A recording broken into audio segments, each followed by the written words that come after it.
Welcome to the Deep Dive.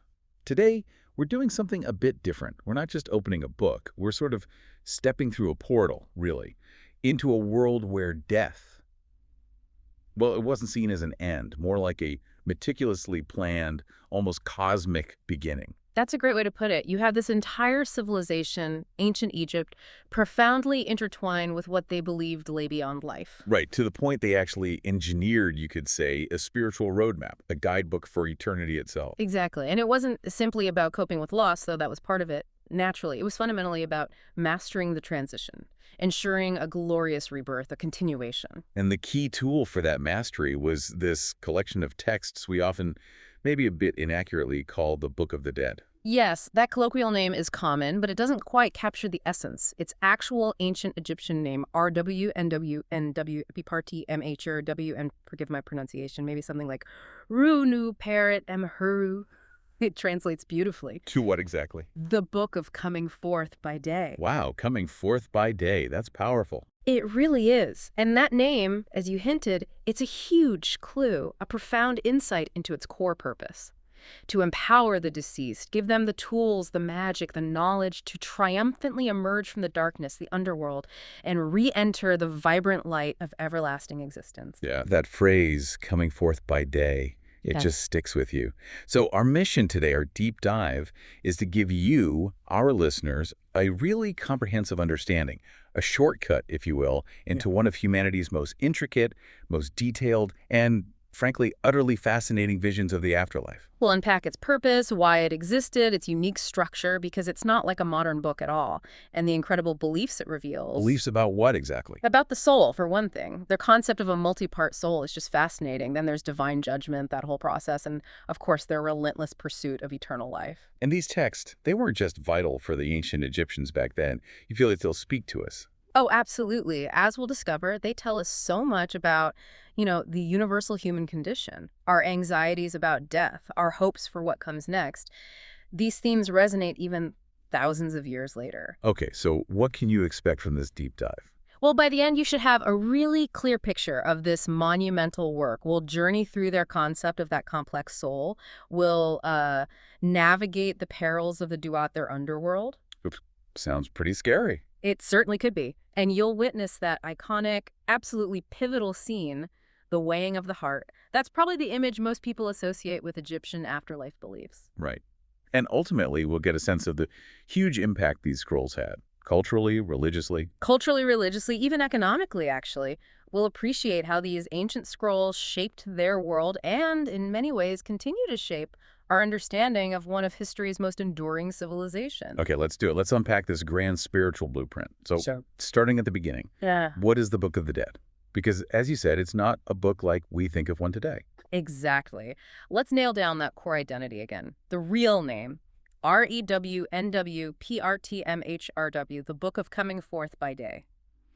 It's best understood not as a single bound volume, but as this vast, almost encyclopedic collection. A collection of what? Spells, prayers, hymns, guide texts. Think of it like a spiritual toolkit, or maybe a survival guide. These weren't just, abstract religious thoughts. They were practical instructions, meticulously crafted. Practical how? Like, what were they supposed to do? They were designed to assist the deceased on that hazardous journey through the afterlife, to ensure safe passage past dangers, monsters, tricky gateways, to help secure a favorable judgment before the gods, and ultimately to grant them eternal blessed life in what they called the Field of Reeds. The Field of Reeds. Their version of paradise. Essentially, yes, a blissful afterlife. And this amazing collection, it really came into its own during a specific period, right? A kind of golden age for Egypt. Absolutely. Its peak popularity, its most widespread use was during the New Kingdom. That's roughly 1550 to 1070 BCE. So the time of Tutankhamun, Ramesses the Great. Exactly, those famous pharaohs. It was an era of incredible power, monumental building, and a real flourishing of religious practices. And the Book of the Dead, in many ways, it represents the culmination of a very long tradition of funerary texts that had been developing for centuries before. So it didn't just appear out of nowhere. You mentioned it built on earlier traditions. I think I remember hearing about texts just for pharaohs. Yes, it has a rich lineage, definitely. It continued and significantly expanded upon two earlier, really foundational sets of funerary texts. The earliest ones we know of are the pyramid texts. Okay, pyramid texts. When were those from? They date way back to the Old Kingdom, think 2700 to 2500 BCE. These were powerful spells, incantations, inscribed directly onto the internal walls of the royal pyramids. Inside the pyramids themselves. Inside. And crucially, they were exclusively for the pharaoh, designed solely to ensure the king's resurrection and his ascent to divine status among the gods. Very exclusive. Okay, so starting with royalty, what came next? Then, during the Middle Kingdom, that's about 2055 to 1650 BCE, we see the emergence of the coffin texts. Coffin texts, so written on coffins. Exactly. Painted or inscribed on the inner surfaces of wooden sarcophagi or coffins. And here's a key shift. These were accessible to a slightly broader group. Not just pharaohs, but also high-ranking officials, wealthy individuals.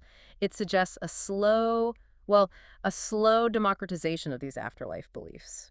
The idea that maybe others could achieve that blessed afterlife, too. Interesting. So a gradual opening up. But the Book of the Dead, you said, was an even bigger shift. A really pivotal moment in their religious history, yes. Yeah. The Book of the Dead represented a significant leap beyond even the coffin texts in terms of accessibility. A shift towards more people getting access. You used that word democratization earlier. It was a profound spiritual democratization, relatively speaking, of course. Unlike the pyramid texts, which were strictly royal, and even the coffin texts with their limited reach, the Book of the Dead became much more broadly available. And not just for the king anymore. Not just the king. Nobles, wealthy scribes, successful administrators, even, relatively affluent commoners, artisans, maybe could commission their own personalized copies. Wow.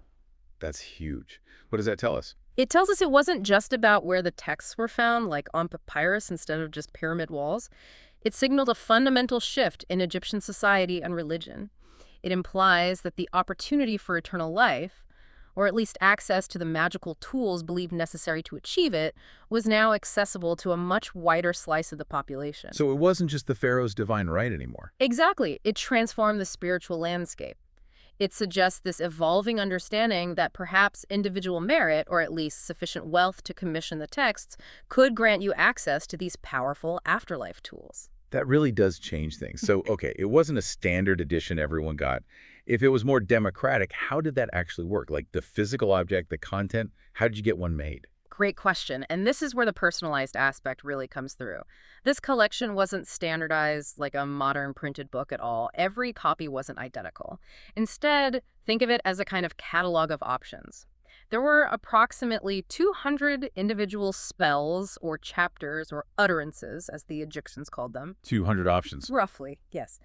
And the key point is that each papyrus roll was custom made, tailored specifically for the deceased person it was intended for. So you literally commissioned your own bespoke afterlife guide, like spiritual insurance. That's a perfect analogy, spiritual insurance.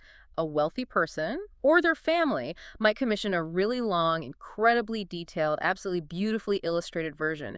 It might contain dozens, even over 100 spells with elaborate color vignettes. And if you weren't so wealthy? Well, someone less affluent might get a shorter version. More basic, perhaps fewer illustrations, maybe less colorful, or even just a few key spells written on the linen bandages wrapped around the mummy itself. The content, the length, the artistic quality, it all really depended on the family's resources and what they felt the deceased needed for their specific journey. That really highlights how central this was to their society, even economically. Yeah. And the papyrus itself, the physical scroll, I imagine some were just stunning works of art. Oh, absolutely breathtaking. Masterpieces of ancient Egyptian craftsmanship and art. They were usually written on papyrus scrolls, sometimes quite long. The script could be the formal pictorial hieroglyphs, the intricate symbols we often see on temple walls. Right, the picture writing. Yes. Or they might use hieratic script. That was a more cursive, everyday script, quicker to write, used by priests and scribes for administrative texts, but also for religious documents like this. And they weren't just text, right? You mentioned illustrations, vignettes. Exactly. Crucially, these scrolls were often adorned with incredibly vibrant, colorful illustrations, which Egyptologists call vignettes. The pigments came from natural minerals, blues from azurite, reds and yellows from ochre, green from malachite. Just beautiful. And these little pictures, the vignettes, they weren't just decoration, were they? Like adding flair. They had a deeper purpose. That's what's so fascinating. They were absolutely not just decorative fluff. The ancient Egyptians believed the images were just as potent, just as magically effective as the words themselves, maybe even more so for some aspect. Really? How so? The images were thought to enhance the magical power of the text, to actually help activate the spells, and they served as a visual guide, like a spiritual GPS, you could say. They showed the deceased scenes they'd encounter, dangers to look out for, the gods they'd meet. They visually navigated the journey. So text and image working together magically. Precisely, a holistic magical system designed to ensure the deceased's eternal well-being. That really brings it to life. Okay, speaking of life and death, let's talk about their core beliefs about death itself. Because for them, it really was less an ending, more a complex, transformative new beginning. That's fundamental. You absolutely have to grasp that for the ancient Egyptians, death was never the final stop, never the absolute end. It was universally seen as a critical transition, a gateway to a new, transformed state of being. And this belief shaped everything. Everything, their entire religious system, their mythology, their daily rituals, even their massive building projects like the pyramids and tombs, it was all intrinsically built around these profound afterlife beliefs. And the Book of the Dead, it stands as their most detailed, most comprehensive expression of this entire worldview. It underscores their conviction that the journey to the afterlife was both physical, needing the preserved body, and spiritual, demanding meticulous preparation. Physical and spiritual. That's interesting. And to handle that transition, they had this very specific idea of the soul. Not just one thing, but like multiple parts. Yes, this multi-part concept of the soul is honestly one of the most intellectually captivating aspects of ancient Egyptian thought, and it's absolutely crucial for understanding their afterlife beliefs. The Book of the Dead, in many ways, was the instruction manual for preserving the integrity and the proper functioning of each distinct component of the soul, ensuring they all worked correctly in the next life. Okay, let's break those down. Where should we start? The Ka. The Ka is a good starting point. The Ka was essentially the life force, the vital essence of a person, sometimes called their spiritual double or counterpart. So, like your energy. Kind of, yes. It was believed to separate from the body at death, but continued to live on, primarily residing within the tomb. It needed to be able to reunite with the preserved body, the mummy. And crucially, the Ka needed sustenance. Sustenance. Like food, even after death. Yes, food, drink, incense, offerings. Much like a living person. It was the responsibility of the living family members to provide these offerings regularly at the tomb chapel. And the Book of the Dead contains specific spells, like Spell 105, for example, designed to protect the Ka, to magically ensure its continued nourishment and guarantee its perpetual well-being. It was that spark of life that persisted, rooted in the physical world of the tomb. Okay, the Ka is the life force needing sustenance. Then there's the Ba, which is often shown as that human-headed bird. That image is quite famous. Very iconic, yes. Yeah. The Ba is frequently depicted that way, maybe hovering over the mummy or flying out of the tomb. The Ba represented the individual personality, the consciousness, the unique character of the person, and importantly, it was the mobile aspect of the soul. Mobile, so it could travel. Exactly. The Ba had the incredible ability to separate from the body after death and roam freely. It could travel between the tomb to visit the mummy and the Ka in the afterlife realm, the Duat. It could journey to the realm of the gods, or even fly back to the world of the living to revisit familiar places. Wow. So the Book of the Dead helped with that too. Absolutely vital spells for the Ba. Things like Spell 61, for instance. These spells allowed the Ba not only to return to the body, which was crucial for the deceased's integrity, but also to move freely, to transform into different shapes, facilitating its journey and interactions within the Duat and beyond. It needed that freedom. Okay, Ka is the life force, La is the traveling personality. What about the Ak? That sounds like the ultimate goal, the sort of perfected spirit. The Akh was indeed the goal, the transformed, the enlightened, the glorified state of the soul after successfully completing the journey and passing judgment. This was the ideal form, the ultimate spiritual achievement, you might say. Becoming an Ak. Becoming an Akh, yes. It meant the soul had navigated the perils, passed the test, and was now capable of uniting with the gods, existing in a state of blessedness and eternal light. It was often depicted as a radiant ibis-like bird, or sometimes just as light. All the rituals, the purification rites, the complex spells within the Book of the Dead, they were all meticulously designed to support this difficult but essential transformation, guiding the deceased through the trials needed to achieve this divine, effective, and eternal state. An effective spirit.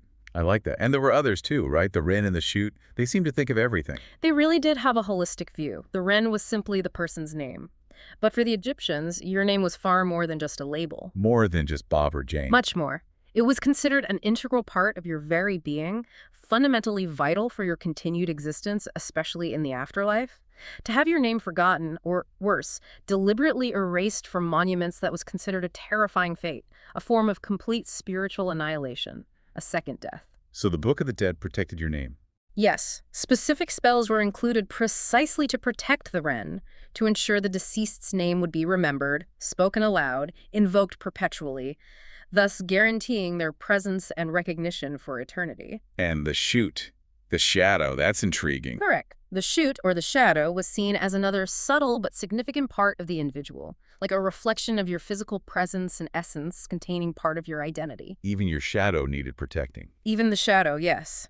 Like the other components, it needed protection in the afterlife to ensure the full integrity of the deceased's being was maintained as they navigated the duat.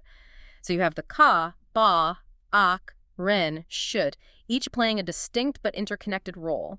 And the Book of the Dead was essentially the master instruction manual to keep them all whole, functional, and active for eternity. Okay, so this incredibly complex, multi-part soul, where was it supposed to go? This afterlife realm, duat. Sounds perilous. Yes, duat was the ancient Egyptian underworld, but maybe underworld gives the wrong impression, like it's just underground. It was more a realm of transformation, immense challenge, a distinct metaphysical dimension. Not necessarily below ground, then. Not necessarily, no. It was sometimes depicted that way, but also sometimes in the sky or as a parallel reality. It was the place the deceased had to traverse as part of their journey towards rebirth. And the Book of the Dead paints a vivid picture. Duat is teeming with dangers, a labyrinth of guarded gates, treacherous rivers, fiery lakes, and formidable trials. A cosmic obstacle course. Sounds incredibly daunting. A real odyssey. And wasn't there a connection to the sun god, Ra? Did his journey provide a sort of map? That's a crucial connection, absolutely. The Egyptians believed that Ra, the supreme creator god, undertook his own perilous journey through Duat every single night. Every night? Yeah. In his sunboat? In his solar barge, yes. He had to battle the forces of chaos, most famously the monstrous serpent Apophis, who tried to swallow the sun and plunge the world into eternal darkness. Ra had to defeat Apophis to be miraculously reborn at dawn, allowing the sun to rise again. And the deceased person's journey mirrored Ra's. Exactly. Their journey through Duat was meticulously paralleled with Ra's cosmic voyage. Just as Ra achieved his nightly rebirth and rejuvenation, so too could the successful deceased if they had the right spells and knowledge from the Book of the Dead. It gave their individual struggle a grand cosmic significance. They weren't just saving themselves, they were participating in the divine cycle of renewal. Wow. And what specific dangers were lurking in Duat? You mentioned monsters. Oh, it was far from peaceful. Duat was often depicted as dark, chaotic, filled with existential threats. You had monstrous snakes, some multi-headed spewing venom, terrifying demons, gatekeepers who would challenge the deceased and try to block their passage, lakes of fire they might have to cross, various supernatural entities designed to test, impede, or even destroy the soul. Which is precisely why you needed the Book of the Dead. Absolutely vital. It provided the protective spells, the secret names of the demons and gatekeepers. Knowing their name gave you power over them. It offered specific incantations to recite, magical formulas, even rudimentary maps or descriptions of the pathways to navigate these dangers. It armed the deceased with the magical knowledge to fend off threats, bypass obstacles, and ensure safe passage. So all this effort, this perilous navigation, fighting demons, where were they ultimately trying to get to? What was the final destination after surviving Duat? The ultimate goal, the reward for those who successfully navigated Duat and passed the final judgment, we'll get to that, was Aru, often called the Field of Reeds. The Field of Reeds, that sounds much nicer. It was their version of paradise, yes, their heaven. A serene, blissful place of eternal happiness and abundance. Depicted as this lush, fertile landscape like an idealized version of the Nile Valley, with endlessly flowing rivers, bountiful crops that grew effortlessly, eternal food and drink. A place where you could live in perpetual peace, free from hardship, and importantly, reunite with loved ones who had also made it. So reaching Aru meant you'd made it. It symbolized the deceased's ultimate success, their unification with the gods, especially Osiris, and the achievement of true, unending, eternal life, a state of perfect bliss and harmony. Sounds like a paradise well earned after that journey. But as you said, before you even got the green light for Aru, there was that one crucial, incredibly dramatic moment. The ultimate test. The weighing of the heart. Yes, this is arguably the most famous, most central scene from the entire Book of the Dead. It's encapsulated in what's known as Spell 125. And the vignettes, the illustrations depicting this scene, are often absolutely stunning. It represents the ultimate moral reckoning, the assessment of the deceased's entire life on Earth, determining their eternal fate. The moment of truth. Okay, paint the picture for us. Set the scene. Who's involved? What actually happens in this crucial judgment? Right. The judgment takes place in this sacred, awe-inspiring location called the Hall of Two Truths, a grand, divine courtroom. Presiding over it all is Osiris himself. As the god of the afterlife, he's the ultimate judge. Osiris is the judge. Who else is there? The actual weighing ritual is performed by the jackal-headed god Anubis. He's the divine embalmer, the guardian of the necropolis, the one who guides souls. He carefully takes the deceased's heart. The actual heart. Or a symbol. Usually depicted as the physical heart, which they believe was the seat of intellect, emotion, conscience, memory, everything that made you you. Anubis places this heart on one pan of a large, finely balanced scale. Okay, the heart on one side, what's on the other side? What's it being weighed against? On the other pan, balanced against the heart, is a single, delicate ostrich feather. But it's not just any feather. It's the feather of Ma'at. Ma'at, she represents. Ma'at is incredibly important. She's the goddess embodying truth, justice, cosmic order, balance, harmony. Her feather is the absolute, unchanging standard of moral purity and righteousness. It represents the fundamental principles that govern the entire cosmos, the way things should be. So the idea is your heart should be as light as truth itself. Exactly. Your heart, representing your actions and intentions throughout life, untainted by sin and falsehood, should weigh no more than Ma'at's feather. It should be light and pure. And then there's that really interesting part, the negative confession. What was that about? It sounds almost like pleading the fifth, but in reverse. Sort of. It's a core element of Spell 125. Before the weighing actually happens, the deceased has to make this solemn declaration. They have to assert their innocence, proclaiming that they have not committed a list of 42 specific sins. 42 sins. Wow, what kind of things? It's a comprehensive list, addressed to 42 different divine assessors or judges who are also present. The deceased essentially says, I have not stolen, I have not lied, I have not murdered, I have not committed adultery. But it also includes more subtle things like, I have not been aggressive, I have not caused pain, I have not made anyone weep, I have not eavesdropped, I have not been arrogant, I have not polluted the water. It covers a whole range of ethical conduct. So it's a public declaration of your moral record. Exactly. A crucial part of the process, meant to verbally demonstrate their moral purity and their adherence to Ma'at, proving they were worthy to enter the blessed afterlife. It really shows the detailed moral code they lived by, or at least aspired to. Okay, so you make the confession. The heart is weighed. If you pass, if your heart is light, you head off to Aru. Correct. If the scales balance or the heart is even lighter than the feather, it signifies a life lived in truth and justice. The god Thoth, the scribe of the gods, records the favorable verdict. Osiris gives his approval, and the soul successfully passes judgment and proceeds to the field of reeds for eternal bliss. The stakes were incredibly high. What happened if you failed? If your heart was heavy? The stakes were absolute. It was literally eternal life or total oblivion. If the heart was heavy, weighed down by sins, lies, and wrongdoing, it was deemed unworthy. And the consequence was immediate and terrifying. What was it? The heart was instantly devoured by a monstrous beast waiting nearby known as Amit. Amit. Tell us about Amit. Sounds nasty. She was truly fearsome, often called the devourer of the dead or eater of hearts. Amit was this terrifying composite creature, a chimera combining the parts of the three animals most feared by the ancient Egyptians. It were. The head of a crocodile, the forepart and body of a lion, and the hindquarters of a hippopotamus, all deadly predators. Her very existence was about punishment. And her role was just to eat the unworthy hearts. Precisely. She would consume the heavy heart, and this resulted in the soul's complete and utter eternal annihilation. This wasn't just dying again, it was the second death, the absolute end, erasure from existence, from memory, from any possibility of an afterlife.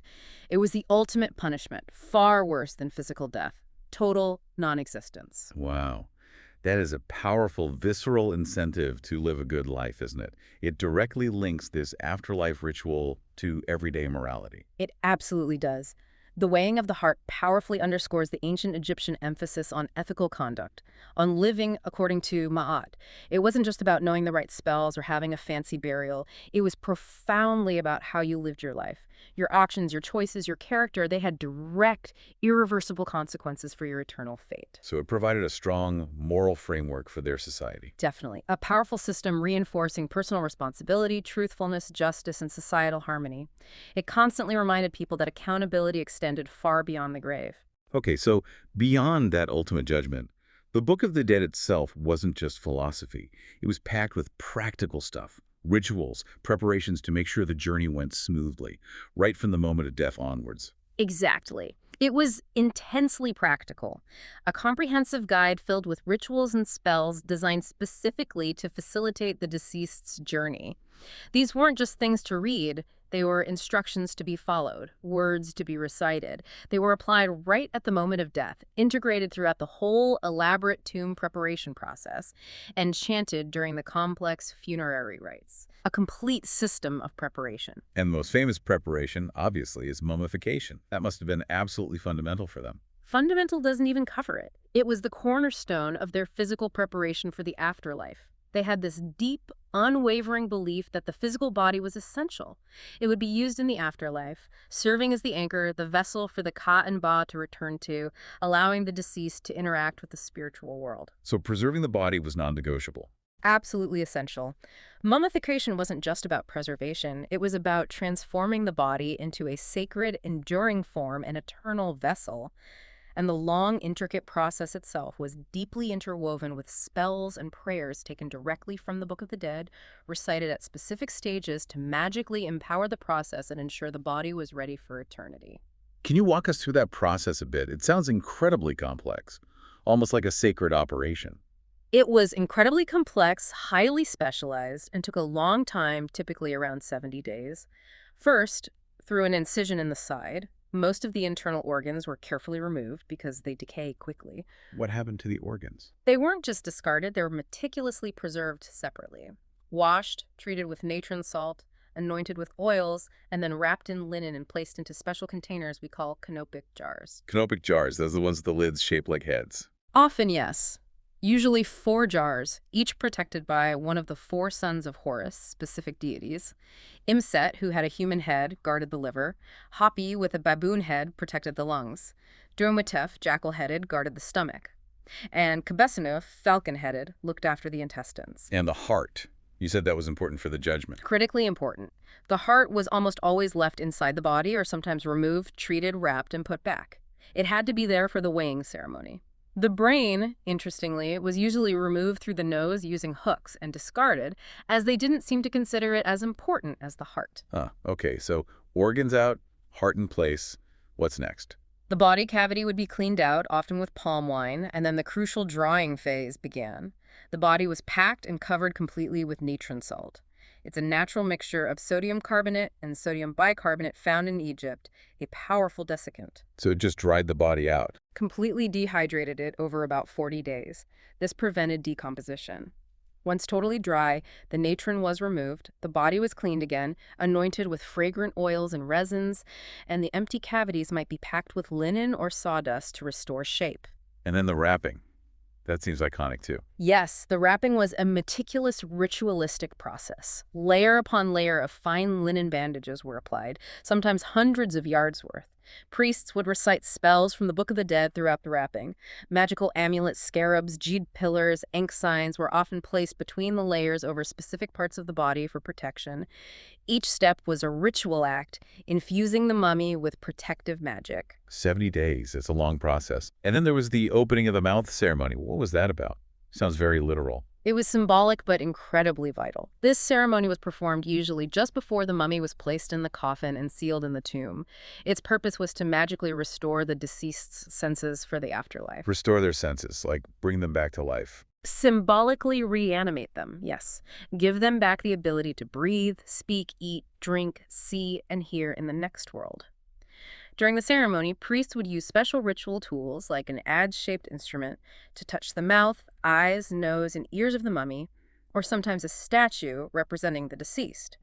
all while reciting powerful spells from the Book of the Dead specifically for this purpose. And this allowed the Ka and Ba to. It was believed to be the final, crucial act that enabled the Ka and Ba to fully reunite with and inhabit the body, allowing the deceased to become fully functional and conscious in the afterlife, ready to begin their journey. Fascinating. So the body is prepared. What about the tomb itself? It wasn't just a hole in the ground, was it? It was conceived as their eternal house. Absolutely. The tomb was not just a burial place. It was meticulously planned and decorated as the deceased's house of eternity, their permanent dwelling place for the afterlife. This is why the Book of the Dead papyrus scroll was usually placed inside the tomb, often within the coffin, right near the mummy, serving as their constant guide. And they filled the tomb with stuff, right? Not just the body and the scroll. Oh, yes. The preparation went far beyond the texts. They believed the deceased would need provisions for their eternal existence, just like in life, maybe even more so. So tombs, especially of the wealthy, were packed with an astonishing array of goods. Like what kind of goods? Actual food and drink stored in jars, elaborate furniture beds, chairs, chests, clothing, cosmetics, jewelry, tools and weapons they might have used in life, board games for entertainment, anything they might need or want for a comfortable eternity. It reflected a very practical desire to make the afterlife familiar and well-equipped. And among the items, those little figurines, the Ushabtis, they seem particularly interesting, almost like magical servants. Exactly. Ushabti figures, often mentioned in Spell 6 of the Book of the Dead, are a brilliant example of their practical magic. These were small, usually mummiform figurines, often made of faience, stone, or wood. Hundreds could be placed in a tomb. What do they do? The belief was that in the afterlife, particularly in the field of reeds, the gods might require the deceased to perform manual labor things like plowing, sowing, irrigating fields. Tedious work. If the deceased was called upon to do this work, they could magically activate an Ushabti by reciting a spell. The Ushabti would then answer, "Here I am," and step in to do the labor instead. So you could delegate your afterlife chores. Precisely. It allowed the deceased owner to relax, enjoy eternity, and focus on more important spiritual matters. It's a very clever, magical solution, showing their belief in continuing earthly-like duties, but also finding a way around them. Very clever. And the tomb walls themselves, the decorations, the hieroglyphs, they weren't just pretty pictures either, right? They were functional. Highly functional, yes. The tomb inscriptions and paintings were another critical layer of magical preparation and often stunning works of art. Texts and vignettes from the Book of the Dead weren't confined to papyrus. They were often meticulously carved and painted directly onto the walls of the burial chamber, the tomb chapel, even the sarcophagus itself. Doing what? Reinforcing the spells. Exactly. Visually supporting and reinforcing the deceased's journey. They might depict key spells for passing Duat's gates, showing the deceased successfully navigating obstacles, or making offerings to the gods, or the weighing of the heart scene itself. They served as a permanent visual map and magical reinforcement, a constant prayer embedded in the very structure of their eternal home. So the spells themselves, back in the Book of the Dead scroll, they have very specific jobs to do. It was like a diverse spiritual toolkit for different problems. Yes, incredibly specialized. A finely tuned arsenal of magical solutions for every conceivable challenge the afterlife might throw at them. We can broadly categorize them by function. For instance, you had crucial protection spells. Protecting against what? Against all those dangers in the duat we mentioned, venomous snakes, crocodiles, terrifying demons, hostile spirits. Spells like Spell 31 for driving off a crocodile, or Spell 17, which is a complex one about identity and protection. These often involved invoking specific protective deities or using powerful magical words. Okay, protection. What else? I remember you mentioning transformation. Yes, the transformation spells. These are really fascinating spells, 76 through 88, for example. They granted the deceased the amazing ability to change their form in the afterlife. Change into what? Various things. Into a falcon to soar freely, into a swallow, perhaps symbolizing rebirth, into a lotus flower signifying creation, into a snake, maybe for navigating tight spots or symbolizing regeneration, even into a god like Ta or Ra, which would grant immense power and freedom of movement. This ability to transform was considered essential for navigating the dynamic and dangerous duat and accessing different realms. So freedom and power through transformation. What about just getting around, like a map? Exactly. There were vital navigation spells. Think of spells 144 through 147, often called the gate spells. These were like your spiritual GPS and passport combined. They guided the deceased through specific gates, secret passages, and past the guardians of the duat. How do they work? They often provided the exact names of the gatekeepers. Knowing someone's true name gave you power over them in Egyptian magic. Or they provided the correct ritual answers the deceased needed to give when challenged at these gates. They were explicit directions ensuring you didn't get lost or denied passage in the chaotic underworld. And back to the Ka, needing food and drink. Were there spells for that too? Yes, absolutely. The food and drink provision spells, like Spell 105 or Spell 52, were vital. They addressed the ongoing physical needs of the Ka, which remained connected to the tomb. These spells magically ensured that the Ka was perpetually nourished, even if the family stopped bringing physical offerings. They guaranteed the Ka wouldn't suffer hunger or thirst in eternity, maintaining its vitality. It shows that ongoing connection between the living and the dead.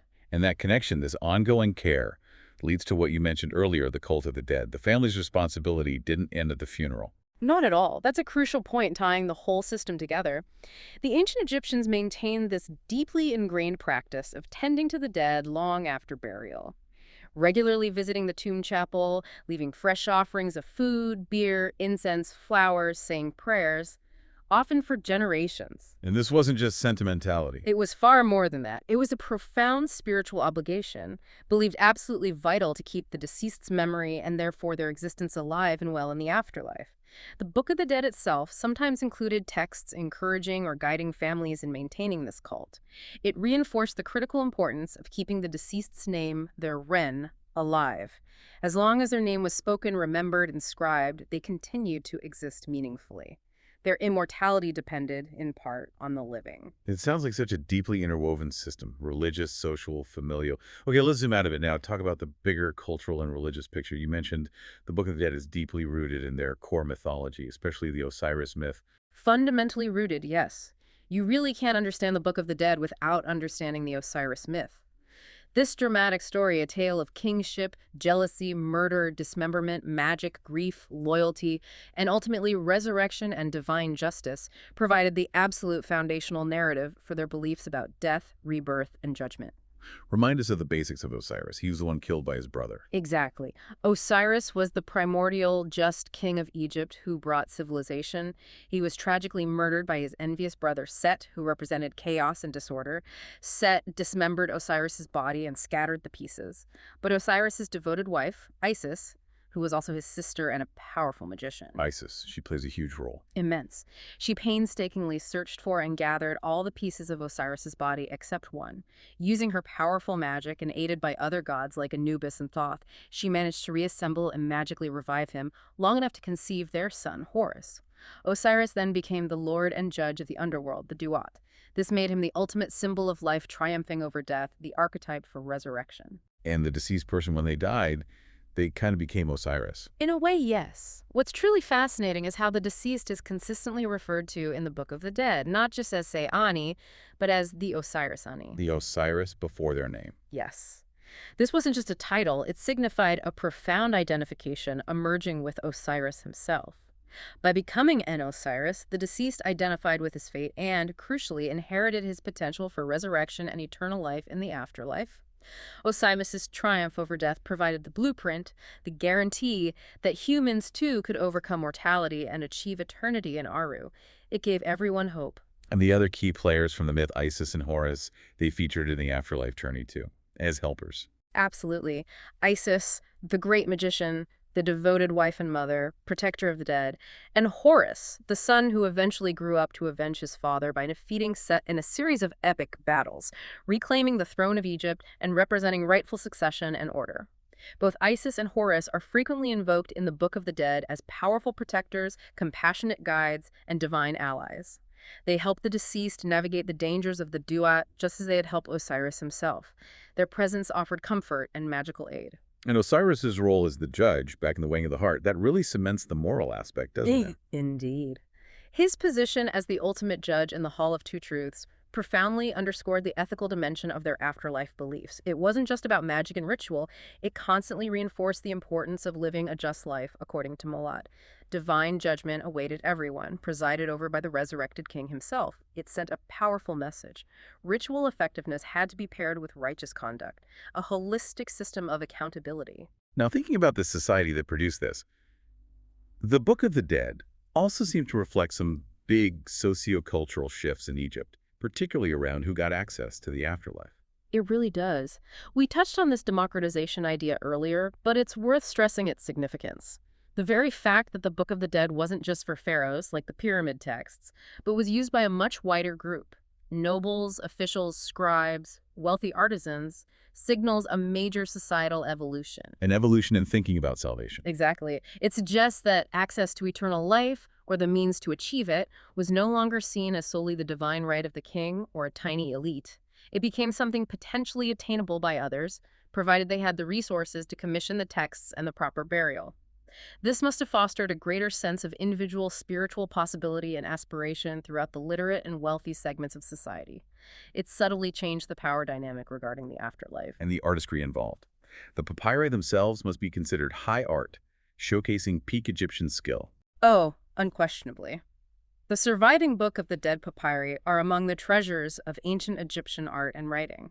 They combine intricate, beautifully executed hieroglyphic or hieratic script with those stunningly vibrant pictorial vignettes we discussed. These weren't crude drawings. Not at all. They were meticulous, detailed depictions of gods in their traditional forms, complex mythological scenes, ritual actions, the journey through the duat, created by highly skilled scribes and artists, probably working in specialized temple workshops who had trained for years.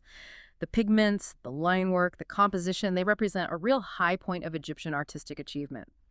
And remember, this art wasn't just for beauty. It was functional magic, designed to make the spells work better. Functional art. And all this, the scribes, the artists, the embalmers, the tomb builders, it must have been a huge industry, the big part of their economy. A massive part of the economy, absolutely. Think about the resources involved. Creating a high-quality Book of the Dead papyrus required expensive materials like papyrus itself, imported pigments, fine linen, and highly skilled labor from scribes and artists. Then there's the mummification process, natron salt, imported resins and oils, linen, the expertise of the embalmers, and tomb construction, quarrying stone, transporting it, carving reliefs, painting walls, crafting furniture, statues, ushaptis, canopic jars. Sounds like a whole death industry. It really was. Wealthy families invested enormous sums in securing their eternal afterlife. This provided a substantial ongoing source of income and employment for a large number of people. Priests performing rituals, embalmers, artists, scribes, craftsmen of all kinds, even farmers growing flax for linen or herders providing animals for funerary feasts. It fueled trade networks for necessary materials. The pursuit of eternity was a major economic engine in ancient Egypt. So, looking beyond the rituals and the economics, did the Book of the Dead also function as a kind of moral guide for the living, an ethical framework? Yes, I think that's a crucial aspect. It was far more than just spells for the dead. It implicitly, and sometimes explicitly, through things like the negative confession, offered a robust moral framework for how to live life before you died. Centered on Marat. Absolutely centered on Mahat, truth, justice, order, balance. The weighing of the heart scene is the ultimate expression of this.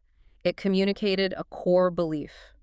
Live righteously, uphold Mahat, be honest, compassionate, respect the gods, respect others, don't cause harm, and you will be rewarded in the afterlife. Fail to do so, and you face annihilation. So it functioned as social glue, too. A powerful system, definitely. It provided a strong spiritual incentive for ethical behavior, encouraging social order, fairness, and justice within Egyptian society itself. It linked personal conduct directly to eternal destiny, making morality a matter of ultimate consequence. It was a guide for living as much as a guide for dying. Which brings us to today, the modern world. Yeah. How have the Book of the Dead impacted us? What's its legacy? Its legacy is immense, really. First, as a primary source document, it's just invaluable. It gives us unparalleled, direct insight into ancient Egyptian religion, their complex afterlife beliefs, their cosmology, their mythology, their moral values. It's absolutely indispensable for modern archaeology, Egyptology, the history of religions. And finding these texts must have been huge moments. Huge! The discovery and gradual decipherment of these papyri, especially in the 19th century after Champollion cracked hieroglyphs using the Rosetta Stone, sparked intense global fascination with ancient Egypt that continues today. You mentioned the Papyrus of Ani earlier. That was a key find. A pivotal find, yes. Discovered in Thebes, now housed in the British Museum, the Papyrus of Ani is exceptionally long, complete, and beautifully illustrated. Its publication and translation by figures like E.A. Wallace Budge, though his translations are now dated, played a massive role in bringing the Book of the Dead to public and academic attention. Discoveries of other scrolls, fragments, tomb inscriptions, they continue to refine our understanding. The very desire to read these texts drove the decipherment of the language itself. And then there's popular culture. You can't talk about the Book of the Dead without thinking of, like, the Mummy movies. You're absolutely right. It has definitely seeped into modern pop culture, literature, films, games. The Mummy franchise is probably the most obvious example, often portraying the Book of the Dead, or a fictionalized version, as this sinister tome capable of unleashing curses or raising vengeful mummies. But that's not really accurate, is it? Not really, no. And this is where we need that critical thinking. These popular depictions are almost always highly romanticized, sensationalized, and frankly, historically inaccurate. They often twist it into an evil spellbook, a source of dark magic, when in reality, its purpose was entirely positive for the deceased, ensuring their safe passage and achieving a blessed eternal life. It's a great example of how history gets transformed, sometimes distorted, for entertainment. Which is why deep dives like this are important, to get closer to the real story. Okay, finally, looking at it comparatively, what does the Egyptian Book of the Dead tell us when we place it alongside afterlife beliefs from other cultures? Does it highlight universal themes? Absolutely. Comparing it is fascinating. Think about judgment scenes in Christianity or Islam, the concept of karma and rebirth cycles in Hinduism and Buddhism, the journeys to underworlds in Greek or Mesopotamian mythology, or beliefs about ancestral spirits in many indigenous cultures. The details are different, but the core concerns. The core concerns are often remarkably similar. What happens after we die? Is there a soul, and what is its nature? Is there some form of cosmic justice or moral reckoning? What constitutes a good life that leads to a favorable outcome?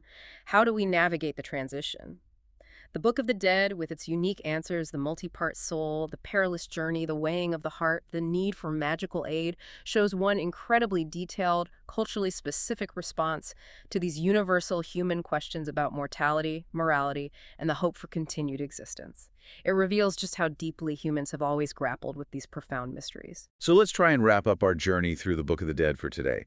We've seen it's not really a book, but this complex, incredibly rich collection of spells, prayers, and guides, deeply reflecting ancient Egyptian beliefs and rituals, especially during the New Kingdom. It was their indispensable roadmap for the afterlife, a spiritual compass, a magical toolkit. Helping the deceased navigate that dangerous underworld, the duat, face that defining moment of judgment, the weighing of the heart, and ultimately striving for eternal bliss in the field of reeds. And all underpinned by the powerful Osiris myth, requiring meticulous preparation like mummification, and sustained by the ongoing reverence of the living through the cult of the dead. It really was more than just a religious text. It feels like a blueprint for their entire understanding of existence, from life through death and into eternity. A testament to their profound desire for continuity, for meaning, and for a very active, conscious, and well-prepared afterlife.